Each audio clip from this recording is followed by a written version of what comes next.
ಅನ್ನವನ್ನು ತಿನ್ನುವಾಗ ಭಗವಂತನಿಗೆ ಅರ್ಪಣೆ ಮಾಡಿಯೇನೇ ಸ್ವೀಕಾರ ಮಾಡಬೇಕು ಅಂತ. ಯಾಕೆ ದೇವರು ನಮಗಿವತ್ತು ಊಟ ಮಾಡಲಿಕ್ಕೊಂದು ಅವಕಾಶ ಕೊಟ್ಟಿದ್ದಾನೆ. ಎಷ್ಟೋ ಲಕ್ಷಾಂತರ ಕೋಟಿ ಜನರು ಅನ್ನ ಒಂದು ಹೊತ್ತು ತಿನ್ನಲಿಕ್ಕೆ ಬಹಳ ಕಷ್ಟಪಡ್ತಾ ಇದ್ದಾರೆ.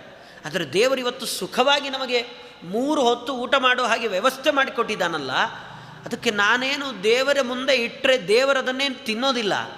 ಆದರೆ ದೇವರ ಮುಂದೆ ಇಟ್ಟಾಗ ಅದೇನಾಗುತ್ತೆ ಅಂದರೆ ಪೂತಾನ್ನ ಆಗುತ್ತದು, ಪವಿತ್ರ ಆಗುತ್ತೆ.